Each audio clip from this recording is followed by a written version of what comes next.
Hey guys, welcome to another Walk-In Wednesday. This mask with a little bunny rabbit on it is to remind you that we're doing coronavirus specials, which means low production value. I'm just sitting in front of a camera, shooting this by myself, no one else around. I usually work with a team of people, and I look forward to getting back to those days because they're able to bring in a lot of outside research and movie clips and scenes from the day, World War II, battle scenes, all that stuff is important.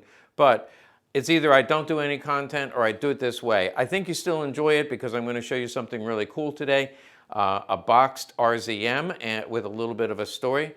So let's jump right in. But before I do, not only do we have coronavirus, but we have humidity in my safe. That's right.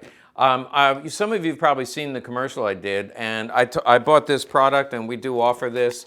This is a large size, this is a small size. You see the orange, that's the little beads in there.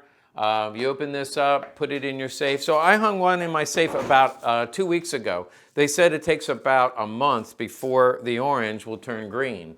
It's actually a green color. It's an ugly green, dirty green. But it turned green within about 2 weeks. That means I had a lot of humidity in my safe. Even though this is April, which is a very dry time of year, and I have a dehumidifier on, I still had lots of humidity. Now what I'm going to do is I'm going to plug it in. Take this. I plug it in overnight. It dries it out, it turns orange again, and I put it back in the safe tomorrow morning. So I just wanted to tell you about that. At the end of this video, I'll have a little commercial about how you can buy one of these, but this is fantastic for your safe or your closet that has humidity. It keeps your guns and all your collectibles nice and dry. But enough of that. Let's talk about World War II guns. Okay, here's what walked in the door yesterday. So this becomes a walk-in Wednesday. This is a boxed Walther PPK. Now, don't walk away yet because this one's special. You'll say, oh, I've already seen a Walther PPK. Usually when we show you a box gun, it has a green label that wraps around and has a printed serial number that matches the gun. Those ones sell for a little bit more than these. I mentioned this before. This is an earlier model. So from the beginning, they started making them in about 1929 up to about 1935. They used either a bow tie label or this round label that was hand numbered. This one is hand numbered in pencil. It's very hard to read, but you'll trust me that this is marked in pencil and it matches the gun inside. They also did them in black ink. Let me show you one of those. This one is marked in black ink, not much of it left. It should be done in a Germanic style, which this is. By the way, their ones, the early Germanic their ones look like sevens. They have a flag on them. But all that is to say, the black ink or the pencil marked, black ink you can't really erase, so those would be hard to fake. The green labels are hard to fake because I've talked to people who have tried to replicate it and they can't replicate the font. It's an old font. I'm sure it can be done. Anything can be done. But I haven't seen people who have been able to fake them. But obviously when you have one that is numbered in pencil, it's not that hard to change the number. For me, having looked at this, I don't see any signs of alteration. It was done very lightly. There's no sign of removal, and it is done in a Germanic style. So I believe this box is original to this gun. Now we have a little bit of information about here, which I'm going to share with you, but let's take a look at this. This is going to bring tears to your eyes when you see this. Oh, the inside of the box has some writing. We'll talk about that. It's pink. If you've watched these videos before, the early ones had a pink interior, and then later they went to a yellow interior, has an original cleaning rod. This is the early manual, by the way. Early manual. This is from 1935, 36. Later it had a slightly different manual. The more common manual looks like this. And then this is an earlier manual, which would go with this gun, which was actually made in about 1935. It is an RZM. So here we have, brand new in the box, RZM PPK. This is the part that just brings tears to my eyes. Look at this thing. Absolutely gorgeous. The fire blue on the safety is almost 100% there. No muzzle wear at all. You can see this, if you can see the serial number. This one is in the 842,000 range, which is right at the end of the RZM run. Again, 30,000 of them, a solid block of RZMs. Now, when we look inside the box again, it has the separator fully intact. It has a spare magazine. You already saw the cleaning rod in the manual. And then it also has this tin, cleaning tin. I'll show that to you. Cleaning tin with what I call the milk can. This is the early milk can oiler. And then a cleaning rag with a picture of the factory on the tin. One other thing in here, you do see, those are dummy rounds. I guess it's for just checking the functioning of the gun. You can put in dummy rounds. Let me show you one. This is actually one of the factory dummy rounds. They have holes. They have holes in them. That shows that there's no powder in it. So that's the Walther PPK made in about 1935. Now let's take a look at who this was issued to. But let me back up a minute because I've done several videos on the RZM variation. Again, the RZM marking was the abbreviation or logo for the Nazi Party purchasing department. There's the long name, which I don't want to pronounce because my German is so terrible. But that's the purchasing department for the party. And I've made several videos where I say the first variation of party leader is the RZM. Since that time, and that was about 6 to 9 months ago, I made several references to the RZM being a party leader variation. But since that time, in talking with other collectors and doing a little more research, and especially from the video from the RZM that we know was issued to a school teacher, and then this RZM that was issued to somebody who worked for the Forestry Service, I changed the phrasing from party leader to party member. So that's a correction since this video was done 6 months ago. So I want to show you a portion of that video where an RZM we know was issued to a school teacher, but every time I say the word party leader, which I say a lot, just substitute the phrase party member, because in fact, they weren't really leaders. If you think about the fact that 30,000 of them were made in 1934 and 1935, there weren't 30,000 leaders in the country, but there was well more than 30,000 members. So as a member, they had the right to purchase the gun at a discount. So let's watch that video that I did about 6 or 8 months ago.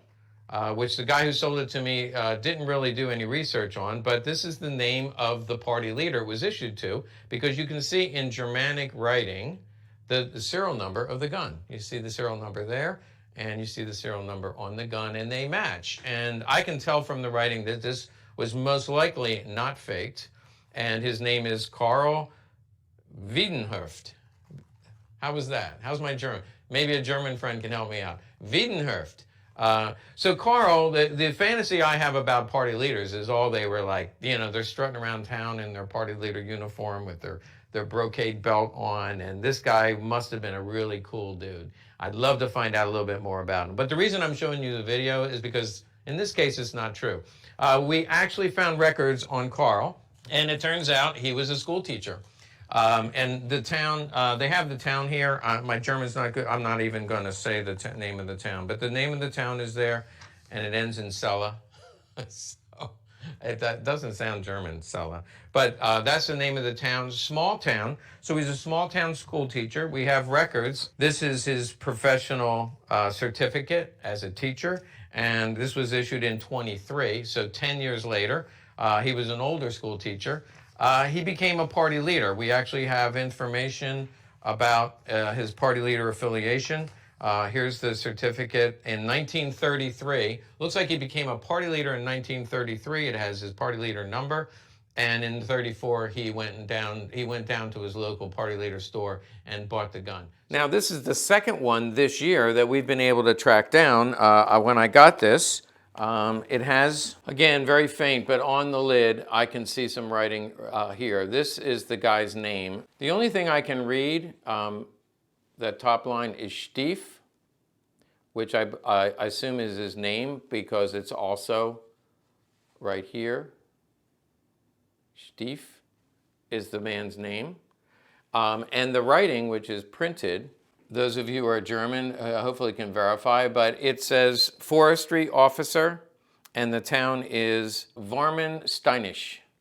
So I know my German pronunciation is bad.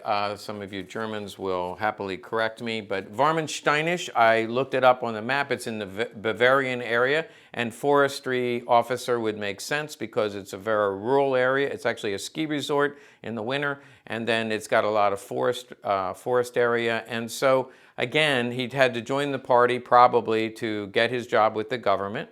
It's a government job, and he's a forestry ranger hanging out in a ski resort. So again, not the typical what you would think of as a party leader, but certainly he joined the party, he got his membership card, he paid his dues, and he was able to buy an RZM PPK new in the box.